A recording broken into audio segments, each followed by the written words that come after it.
So most people launching a product on Amazon are playing checkers when they should be playing chess instead. You launch a product, throw it up on Amazon, and then you start wondering, why am I not getting sales? Well, this blueprint right here, this sheet right here is going to go break down one by one exactly what you need to have a proper product launch on Amazon so you have none of those issues. Okay, so what we're going to talk about is how to launch a new product on Amazon and get sales fast. So launching a new product on Amazon can be challenging, especially nowadays. It's super competitive, man. Everyone's trying to sell on Amazon. The bids are so high for PPC, and then it's hard to differentiate your product. So I'm going to show you exactly what we can do to fix this. Some pitfalls: most Amazon launches fail due to insufficient reviews, poor images, weak SEO copy, and ineffective pricing strategy, ineffective PPC strategy. There's a lot of things, so we're going to break down exactly what that is. So this presentation will guide you through a proven step-by-step process to successfully launch your product on Amazon, generate early sales in the honeymoon phase, and then also position yourself for long-term success on the platform. Okay, step one of why most launches fail. Competitive market / no unique value proposition. And I'm speaking from my existence, as I have had 2 failed product launches years ago in the past. Like I said, it's a thumbnail right here. It's one of my products right here. It was a neon sign that I put in the market, and this is the pitfall that it was. Now, what is a competitive market? Nowadays, I believe a competitive market is where you have no sellers below 100 reviews doing at least 10K a month. Now, why do I say this? If you have no sellers below 100 reviews, selling on Amazon, getting 100 reviews is not easy. It's not an easy task, especially if you're building your listing up from ground zero. So if you have no sellers below 100 reviews doing at least 10K a month, what does that showcase to you? That the biggest sellers are just taking all the money, right? The sellers with 500 reviews, 1,000 reviews, 2,000, 5,000 reviews. So then you have to think in the back of your mind, I can't get that many reviews until like years down the line. So how am I even supposed to make profit or get revenue in that small time period? That's a good indication that the market is too competitive for you to enter, no matter how good your value proposition is, because you have to consider that your competitors are going to be bidding on all those keywords, and then the pricing might be cheaper, and they're going to have way more reviews. Like I said, top seller with 10,000 plus reviews, that's obviously a big sign that it's a hard market. They have enough PPC budget to spend on ads. They have strong listing copy. They have strong reviews, strong ratings. It's going to be hard to steal customers from them. Third thing, this is the hardest thing right here. Insanely high cost per click. The more expensive the bids are, the more competitive the market is. So this is one of the most important things you have to consider. I'll give you an analogy. A recent guy I was working with maybe a few weeks ago, his product was selling for $30, $30 product. And the cost per click for each of his keywords was about $5 to $6. Now think about that, $5 to $6 for a $30 product. Now we're not even considering Amazon fees, FBA fees, right, fulfillment fees, and then the PPC cost itself. Just that insane cost per click is just not sustainable long term, because you think, how many clicks does it take me to get a sale? For that product, it probably took 5 clicks to generate 1 sale. So 5 clicks at a $5 PPC price point, that's $25 in PPC spend on a $30 product. And then that's not even considering your FBA fees and the inventory costs. So you're just in the red. So you have to calculate this properly before you ever launch a product. In determining what is a high cost per click, we got to break this down right here. Okay, what is a high cost per click? A high cost per click is anything above your break-even point or 25% above your category average. Okay, now why do I say this? Because obviously you're going to be sort of break-even or making a little bit of profit initially in those first 1 to 3 months selling on Amazon, because we want to get more sales, we want to get more views, and we want to increase our organic ranking. But if your cost per click is above 25% of your price, that's a big issue. So let's break this down. Let's say we sell a $30 product, which takes about 5 clicks to convert a sale, like I said. If your average cost per click is between 50 cents to $1, that's great, because you're probably converting well, and you can probably generate, at least, let's say it takes you 7 clicks to generate a sale. That's still much more profitable than having $5 or $4, because let's say $10 goes to your PPC spend and your inventory, you still have a lot of margin to play with. Now let's go to $1, $1.75. Average, normal, it's manageable cost per click, but this all depends on your conversion rate, okay? Then we have 1.75, 2.5. Now it's kind of high. You must have a high conversion rate to justify. If you're not converting well, if it takes you 5 clicks to convert a customer at this price range, it's going to be hard to really have like a margins above 30%. Okay. Next thing, 2.5 and above. Never, ever, ever go into a market like this. Very high, unsustainable. It's not going to be high converting, probably high intent keywords or launch situation. Now let's have a look here. The product selling price is $30. COGS and FBA fees $15. Amazon referral fee $15. That's 4.5.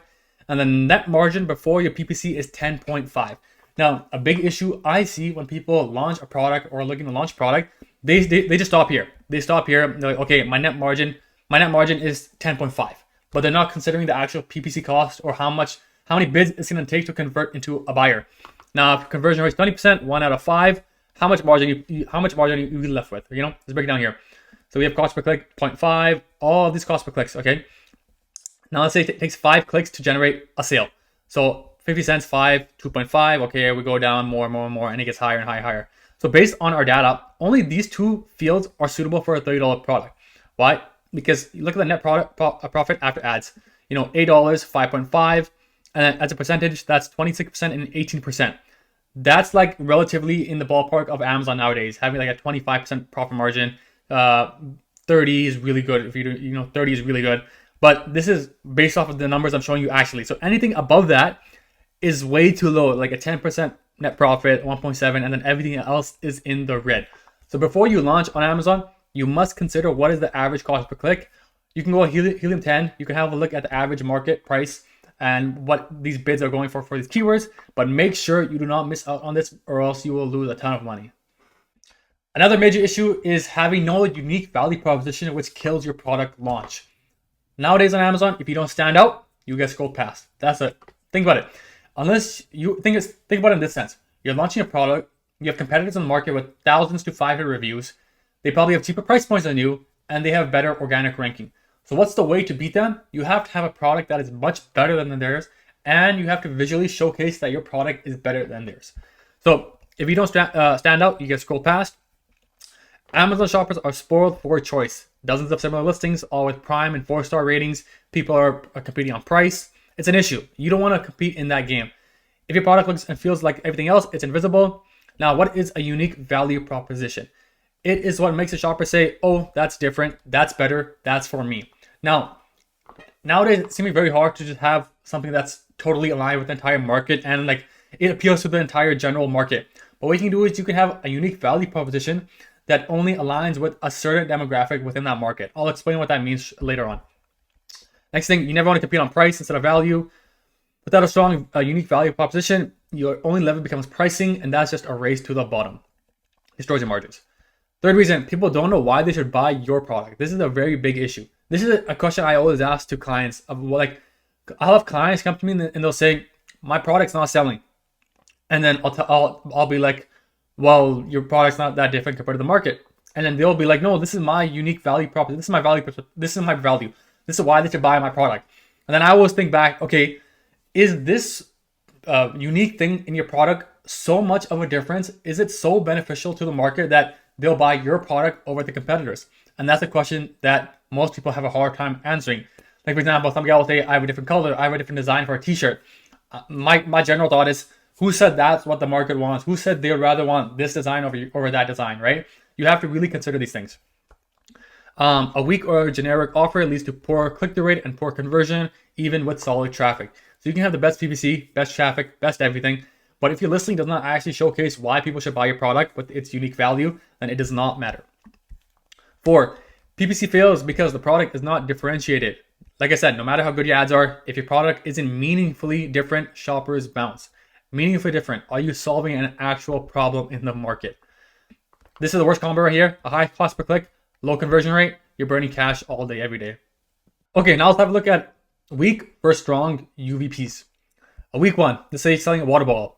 Just another black water bottle. You just have a different design. That's not a value proposition. What is a strong one? The only insulated bottle with a magnetic phone holder. Perfect for workouts. Now this is very unique because you're targeting a specific demographic in this niche, right? People who want water bottles, but they want it a phone holder for it, which is perfect for workouts. Now you're very unique in the market, and people would rather buy your product versus a normal black water bottle. Next thing, basic collagen powder. Now a strong one, the only collagen made for women 30 plus with added ceramides for glowing skin. Now you target a specific segment of the market. Women 30 plus who want ceramides for glowing skin. Okay, that's your value proposition. You target that audience. You make your images and everything tailored to that audience. Next thing, just a yoga mat. Okay, just a yoga mat. Now we have a yoga mat designed for tall people, extra long, no slip grip, no awkward curls. So you have a very long yoga mat showcasing your images that's specifically designed for people in this demographic. This is a very strong way of how you can win in the market nowadays, because you are attracting a small segment of the market, which is still very big, but your unique value proposition is just tailored to that, so that it's what makes you differentiate compared to everybody else in the market. So how do you create a strong, unique value proposition? Well, there's a few things here. First thing, solve specific pain points in the current market. Okay, noisy bleeders, quietest blender for early mornings. Easy. Okay. Analyze all of your top competitors' poor reviews and use AI tools like ChatGPT to help you craft a better product. I'm gonna show you how to do that right now. So for this example, let's think like we're launching a cat scratching post. Okay. So what we would do, let's say, for example, that we had these competitors that were just had ratings below like 3.5, 3.7. So these guys don't, but just think in sake of the argument. Now, imagine this is our main competitor. What we want to do is, let's say they have a lot of reviews, but their rating is like 3.9, 3.6. We want to actually analyze their reviews. So go to Helium 10, hit the Chrome extension, review insights, okay? Once you come here, now we want to do this for like at least 5 of our main competitors, and we want to get all of their reviews and analyze what we can do to make this product better. Now, let's let this load a little bit. So we have all of these reviews here now. Now, what we want to do is we want to export all of these reviews so we can use ChatGPT to analyze it. We got it. Now I'm going to take you to ChatGPT. So when you use ChatGPT, just get it from the top right and insert it here. Now we're going to give it a prompt. Let's say this is one of my biggest competitors. I am looking to launch a better version. Oops, my spelling's so wrong. Analyze the reviews and give me the top 5 downsides of this product that I can improve upon. Let's have a look what it says. So I can analyze all of these reviews and give me exact reasons. And these are a lot of reviews, 1,000 reviews. And it's gonna give me exactly what are the issues here. Now, once we identify like a good batch of issues across all of these competitors, then we can actually figure out if we can make a better product compared to theirs. So I finished analyzing the reviews. It took a little bit of a while because there's like 1,000 reviews here. But let's see what are the top 5 downsides that they gave me. Number 1, breakage on arrival or early damage. Okay, the product arrived broken or damaged. So, okay, can we make a better quality version of this? First thing you can add on. Poor build material, so better quality version. Solid wood, but cheap, flimsy. Okay, can we create a better version quality-wise? Unsafe or harmful sisal wrap. I don't even know what that means. The sisal thread sometimes come loose and cause injuries to cat. Okay, so the actual thread of the board, it's weak. So pretty much it's quality issues. Several units, a wider base. Okay, a wider base. Can we make it bigger? Support the height. Wider base for the heavy post. Okay. Non-functional. But you see how we have a good understanding of exactly how we can make the product better now. Higher quality, higher base, you know. Now we can go to a bunch of different competitors and do the same thing. And we'll have a general consensus of what we can do to make the product better. This is one way you can get your unique value proposition in the market. And you're actually using data in the market from customers who buy these products and are not satisfied. Okay, another thing was call out a niche audience. Like I said, for tall women, for travel dads, for moms with twins, you know, there's so many unique things you can do. The more niche you get, remember, the less competition you're going to have. So one of the biggest pitfalls why most launches fail is having no reviews. That's a very big thing, having no reviews or just being aggressive without any reviews.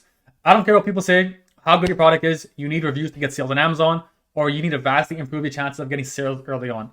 So let's use this analogy. When the last time you bought something that had like no reviews? Look at these products, 2 screwdrivers, one has 5,000 reviews, one has 8 reviews. Obviously you can buy the 5,000 one, right? Even if this one's $2 more expensive, you're gonna buy this one over this one. Now think about it. It's just a screwdriver, right? They're the same exact product. There's no issue here. There's not like their unique value, but it's just based off of validity of the actual listing and its review count. So you always have to consider these things, okay? Everything comes down to validation and how can customers decide to buy a product if nobody else has anything good to say about it. That's a very big thing. You need reviews. Now, what are the solutions to get reviews early on? There's a few things we can do. But at least you want to have at least 5 to 10 5-star reviews before going aggressive on PPC campaigns. Why do I say this? Because we need at least some proof and some reviews so we can start boosting our ranking. Because if we send all this traffic through advertising and PPC, people go to our listing, but there's no reviews, they're not going to buy a product. That's as simple as day. They'll go to scroll down, they'll see our competitors' listings, and they'll buy that. and then you're gonna end up wasting a bunch of money on PPC. You're not gonna rank, and then you're gonna be in ground zero dead. So what are a few things you can do? Amazon Vine, if you're eligible. So you need to have your brand registered, but this is a great program if you want to get early reviews on, like 20 to 30. So you can get up to 30 reviews. So Jumpstart Social Proof for new products getting initial reviews. Helps you overcome the zero review problem quickly. Essential for ranking and conversions. But what are the downsides to Amazon Vine? Downside, you have to get free samples. Okay, not as big of a downside because we just want to get more and more reviews. This is the downside right here. Customers are super transparent and naggy. They can leave ratings all over the place. So you can have 30 Vine reviews and you can end up with like a 3.5 star rating because customers are just like, oh, this product is good. It's not good. I don't like it. So you're going to end up just having, imagine if you have a 3.5 star with 30 reviews, it's going to be very hard to get that up higher and higher and higher, right? Because you're going to get more and more reviews. So your product launch might be dead right there. So I only recommend Vine if you have a killer product that's been tested and validated elsewhere, maybe throughout friends and family, because we want to make sure we get the strongest reviews from the get-go. And we don't want to send out all the samples and get tons of bad reviews initially because it's going to be very hard to overcome that. Second thing you can do, ask friends and family to buy it. This is a gray area tip, but one that a lot of people use. Instant social proof. You can quickly get like 5-10 reviews quickly. No one wants to be the first buyer, so you get 5 cents. You send out samples to your friends, family, tell them to try it out, and leave your honest thoughts about the product. So, what are the benefits over Vine? Obviously, you have control over initial perception. Since you know them, you can guide them to focus on the real strengths of the product while still being as authentic as possible. You can get your 5-star reviews, 4.5 star reviews, and you have more of a control in the say. But like I said, this is a gray area tip. What are the best practices for this? Don't buy the same product, the same IP addresses, same Amazon accounts. You don't want to do all this stuff. Put it in different time frames. Don't buy all the same product all in the same day. That's very unusual to Amazon. But yeah, this is something you should consider, but it is a gray area tip. So this is something people don't really utilize or do before the product launch, but it's really useful. And that is doing a launch group or a Kickstarter or having a pre-launch buyer list. Now, if you don't know, if your product is so good, even before you launch it, you can get investors to put money into the product because they love the idea so much. And that when it launches, they'll buy the product right away and they'll leave reviews. Also having a pre-launch buyer list. So if you don't know, Kickstarter is very good for this. You launch product, you say, hey, this is the product idea. And people will even give you money trying to launch this product because it's so unique in the market. And you can give them a free sample right when the product launches and everything. So it's a curated group of real people. It's not friends or family who are interested in your product before it even hits Amazon and can even help you fund it. Now you build out this listing before launching, so when your product goes live, you can drive immediate sales, early reviews, improve your keyword ranking, and get feedback on your product or offer. This is perfect for your honeymoon phase. Let's say, for example, you have 100 people on your email list who are ready to buy this product. Your product launches, you send all of them your link like, hey, the product's live, blah, blah, blah. They all buy the product. And the odds are they're going to be really impressed with your product because they're on your buyer list already and they were already interested before the product even went live. So that increases the chances of them leaving good reviews now. Now you're in a really good position right out the gate. So why does it work? These buyers are warms. They opted in because they're interested in your niche or product type, already more likely to leave you a good review, like I just said. You've nurtured them. That's the biggest thing. They're nurtured. You're not violating any of Amazon's policies. You're just sending people who want the product to your listing ready to buy. Another good thing, traffic looks organic, especially if you guide them to search for your product using keywords. Now, this is something you could do. This is sort of against terms of services. But imagine you have a main keyword, right? This is your main keyword and you want to rank on this keyword. You tell them, hey, search this keyword on Amazon, find my product, and buy it. They're going to buy your product anyways, but this really helps with your ranking on that. Now, how do you set up a launch group and actually get people to sign up? Biggest thing, like I said, your unique value proposition. Have a unique and awesome product that the market is craving for, solves a dying need. And you can even offer exclusive discounts or bonus for early adopters. Like through your email list, you can offer a free sample, anything like that. Second thing is drive signups before launch using TikTok Reels, IG, Reddit, niche forums, personal network. Create a network before you even launch the product so that when you launch it, you already have 100 of buyers ready to buy your product. And that will do so good for your organic ranking. Another thing you can do, run low budget IG, Facebook ads, meta ads. The cost per lead can be low if the hook is good. So what you can do is you can actually create a Shopify storefront link and people actually buy your product. You can tell them, hey, I'm not in stock right now, but when I'm in stock, I'll give you a free sample. You add them to your email list and then you already have a buyer there ready to buy on Amazon. Okay. Nothing, build anticipation and trust before launch. Launch day, you activate the group when your product goes live, send them a message. Product's live, go to Amazon, search the brand, search the keyword to grab your keywords before we sell out. This drives insane keyword-rich traffic and purchases. Then like a week later, 2 weeks later, you can follow up because you have their email. You have their on their email list like, hey, hope you love the product. If you have feedback, leave an honest review. And this is amazing. If done successfully with an amazing product, you will garner an insane amount of reviews early on, and you can just keep going up, keep going up, keep going up. Another issue why most launches fail, having bad main image and a bad infographics. Your main image is literally 50% of the reason people will buy your product versus competitors, so make sure you nail your main image. Your main image is the number one factor that drives click-through rate. If you don't know, click-through rate is the rate that people click your product compared to your market average. So a better main image, higher click-through rate, you get more traffic, better conversion, and better ranking. So if your main image sucks, no one's going to click your product. It doesn't matter how good your product is. Amazon rewards listings that get clicked more often, even before conversion. Okay? Your click-through rate directly impacts your organic ranking because Amazon's algorithm favors listings with strong engagement. They want to get more people to click on your ads. They want to make more money off of you. And if people click your ad more and more and more, they're more inclined to actually show it to people. Now, what are examples of good main images? Let's say you're selling a toy laser for cats.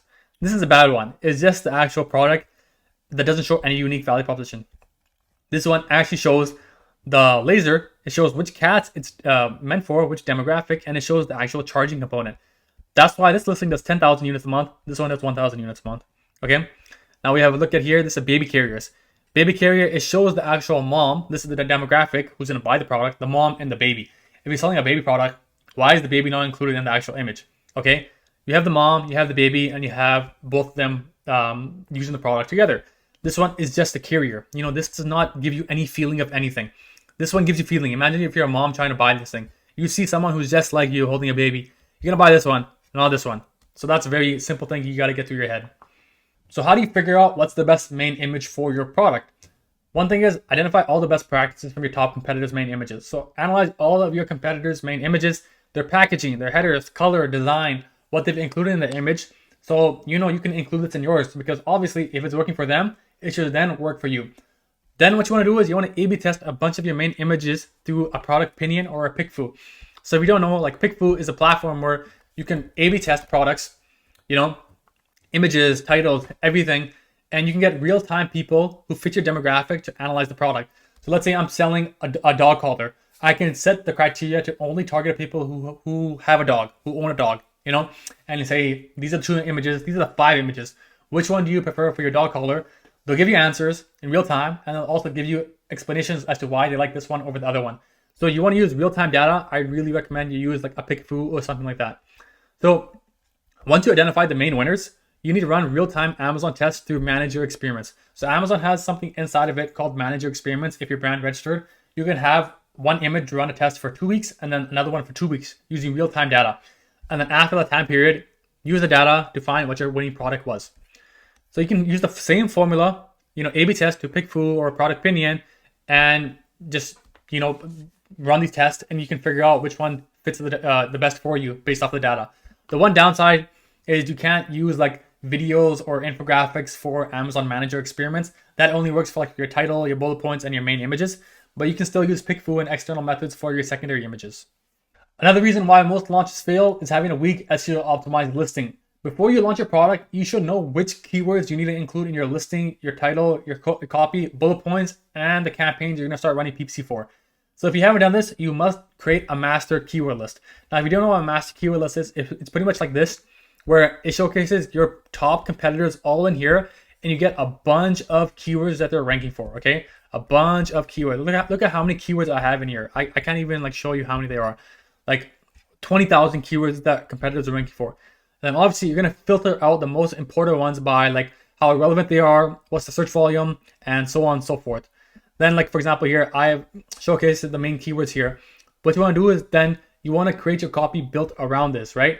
You want to create your title, bullet points, back-end terms, crawlable text, alt text, everything. Because it's a combination of SEO and PPC that will bring traffic onto your actual Amazon listing.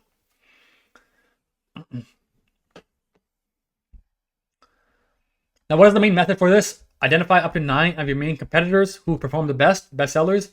You figure out which top keywords they are ranked high for, all of them, right? So high to me is above an organic rank of 30 at least, because let's say you have 9 competitors on a single keyword who are ranked really high for it. The odds are you're going to have a good chance of ranking on this keyword, especially if your product is very, very similar.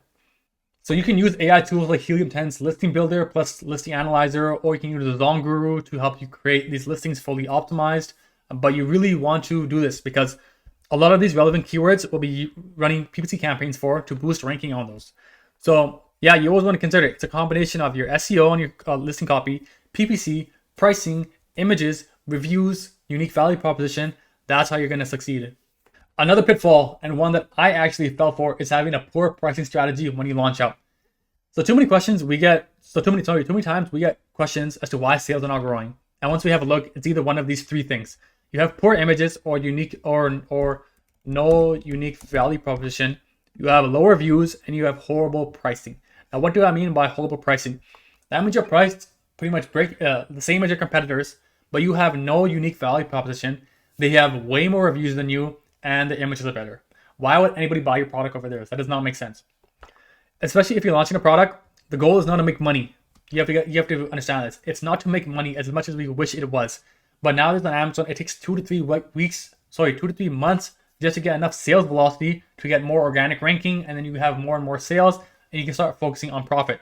But the first thing is we need to generate sales velocity. You need sales to get sales on Amazon. That's like, as contradiction that is, you need sales to make sales on Amazon, because spending money on PPC in the launch honeymoon phase is meant to drive sales velocity and get your products to page 1 for your keywords. So we want to maximize our conversion rate and people clicking onto our listing. How do we do that? We have a pricing strategy that is comfortable enough for us and for the customer to want to buy our product. So we need to maximize everything. Now, this is the issue. Here's the issue with worrying about profit and pricing in the honeymoon phase. You have like literally no reviews while your competitors have thousands of reviews. If you keep your pricing the same as them, think about it. It might take you 5 to 7 clicks to get a sale. But now let's say you reduced your price. Now it might take you 2 to 3 clicks to generate a sale, right? And that's going to help with your ranking, sales velocity. Unless your product's out of this world, no one's going to buy your listing versus competitor with 1,000 reviews. So you must give them a reason to buy. Cheaper pricing, bundles, packs, better main image, better packaging. Not having amazing pricing in the launch phase really hurts your sales velocity, which ruins your honeymoon phase, which doesn't help your organic ranking. Okay, remember, you need sales to get sales on Amazon. Your goal, ideally, in my opinion, it should be to break even within the first 2 to 3 months of launching on Amazon, as long as it helps you get your product on page 1 for your main keywords. That's the number one thing. It's fine if you break even and you get a lot of sales and you're tracking your keyword ranking and it's going up, and you have a lot more sales going in. So this is our pricing playbook for a launch strategy, okay? This strategy creates maximum sales velocity with the goal of obtaining the newest bestseller badge on Amazon. So week 1, if you're aggressive, 50% below your target price. 50% because we just want to get sales initially. We want to get a lot more sales. That's the biggest thing. Week 2, if stuff goes well, 40%. Week 3, 35, 30% below, 25, 20, 10. Week 8, target price. So maybe 2 weeks down the line, 2 months down, you're actually at your target price. Okay? But the number one thing is you must make sure you track your numbers throughout this whole process, because every launch is different. You have to adjust based off what's working and what's not working. For example, let's say week 1, you're priced 50% below. Maybe you still don't generate any sales. Maybe the people are still not buying your product. You might have to drop it to 60% below target price. You're going to have to analyze further, see if you get more and more sales. Now, let's say in week 4, you're 30% below target price. Maybe you're selling your product out like crazy. You're going to run out of stock, so on and so forth. So then you can increase your price to your target price. So you really have to test stuff out and see what's working for you in your market. The entire goal of your product launch is to generate sales, validate your product idea, not make profit. Another reason, and one of the most important reasons why product launches fail, is having a poor PPC strategy. So you can launch the best product in the world, but if you don't have proper strategies to get eyeballs to your customers, it does not matter. If no one can see your listing, it does not matter how good your product is. So what do we recommend for PPC strategy when you start out? There's a few things we recommend. Start strong. Like I said, at first get 5 to 10 reviews before you go aggressive on PPC, because we don't want to just waste money because no one's buying our listing. So what do we recommend? Launch 3 auto campaigns, and we're going to launch a close match, okay, a substitute, and a complement.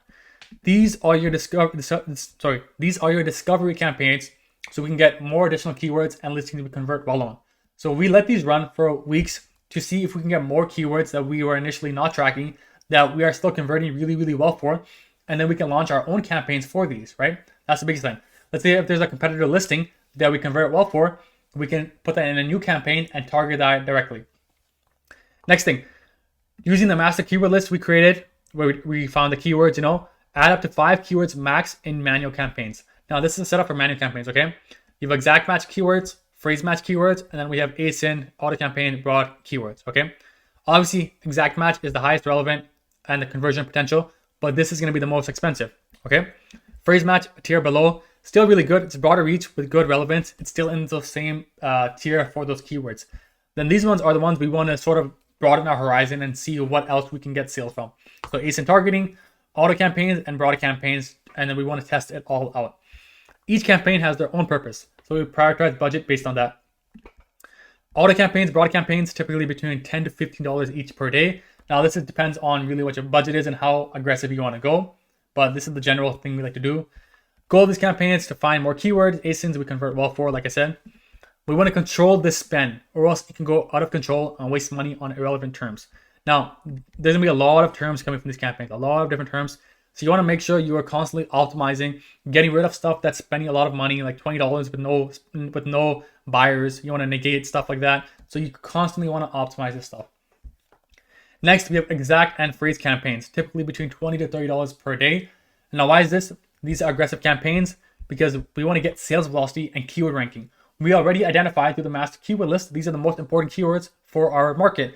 So obviously we want to get our ranking as high as we want for this, okay? We typically are targeting the keywords with the highest search volume and relevancy to our product. So that's why we want a good enough budget.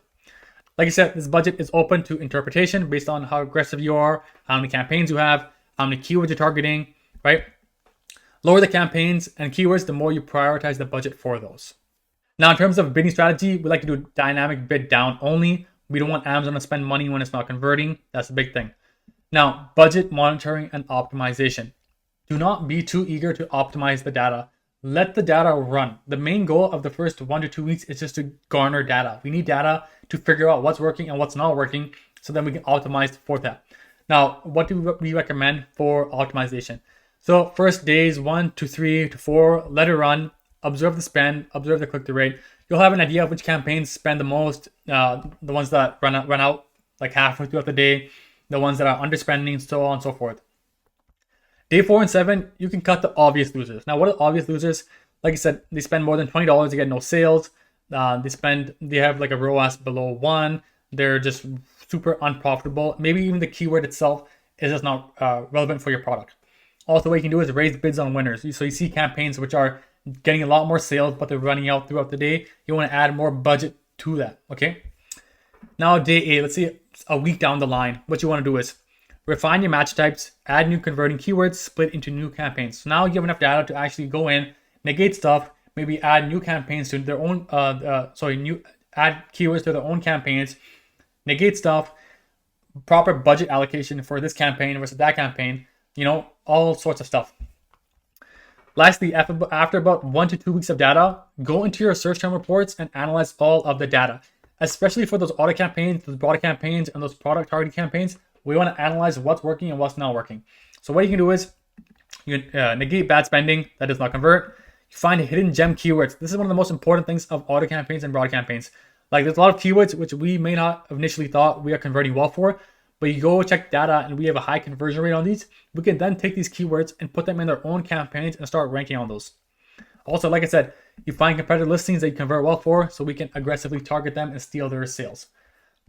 Biggest thing, make sure to track your keyword ranking progression. There's no point in running all these campaigns, spending all this money, getting sales velocity, if we don't know which keywords are working the best for our ranking, okay? We want to dominate the honeymoon phase. Prioritize sale volume over profit in the first 20 to 40 days. Drive traffic to boost organic ranking and visibility. This is your blueprint for growth. So last thing I want to quickly go over is using external traffic to boost your ranking.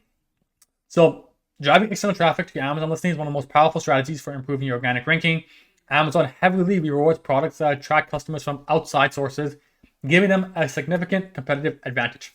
Nowadays, brands that launch on TikTok Shop and bring a lot of traffic onto the Amazon are dominating the absolute market because they're getting so much traffic externally. That's helping them with their Amazon ranking. Same thing goes for Google Ads, launch groups, anything. The more traffic you bring off of Amazon, the more Amazon rewards you for it. So I'd really look into these things. I would focus mostly on TikTok influencers. This is a really big thing. I have a bunch of videos going over how brands absolutely crush it on Amazon using TikTok marketing and affiliates and getting so much additional traffic. So I would definitely also look into these things. Okay, to finish up, what to do if you followed all this stuff but you're not getting sales. So this is a troubleshooting checklist. First thing is main image. Analyze your click-through rate compared to the market average. Is it low? Is it way below? Is it higher? Consider these things because then you know, okay, I have to improve my main image. Keywords. Is your listing fully optimized with your most important keywords? Create those master keyword lists. Analyze through Helium 10. Use Cerebro. See if these main keywords are in your listing, your title or not, and add it. Next thing, pricing. Follow the pricing structure I showed above. You know, if you're getting sales, reduce the pricing. Analyze for a week more. See if you get more sales. Track all of this data. Reviews. Do I have enough reviews in comparison to market average? Like I said, at least 5 to 10 reviews. Maybe you need more in your market, right? It all depends on how much competitors you have in the market. Last thing, PPC, analyze data, find other highly relevant keywords, prioritize those that bring sales. Remember, there is always a root cause as to why you're not getting sales. You just have to find where it is. Whether that's your product's not good enough, your images are not good enough, you don't have enough reviews, but there is always a root cause. One last tip is you want to track your KPIs daily. So you should know exactly what you want to track even before you start launching on Amazon. That's your click-through rate, your conversion rate, your tacos, your ROAS, and your ACALs. Some brands optimize for one certain thing, some like other things. Like some brands like your ACALs, some brands like to do ROAS. But you have to follow through and actually analyze what's the progression in all of these things. You know, you can create a graph and go over exactly, is my conversion rate going up? Is my tacos going down? Is it going down? Because then you can go back and analyze why this stuff is. You know, through this list right here, the troubleshooting list, you can analyze exactly why this is. So that's pretty much everything you need to launch on Amazon nowadays and have a successful launch. This is speaking from a guy who's had failed launches, and I've also helped brands launch the products and do really, really well. Like these guys, we helped do 600% when they launched the product and above. So yeah, follow this guide. It should really help you. Also, if you're a brand selling on Amazon, feel free to book a call below where me and my team can help you out. We can analyze everything. We can do a free audit for you, a free strategy session, analyze your product market, everything. So link down below for that. You can go to the website, hit free audit, and you can just put your name, email, phone number, ASIN, and we can get back to you. Also, leave a like, subscribe. I'll post more videos like this, and hopefully this helps you launch with your next product launch. Take care.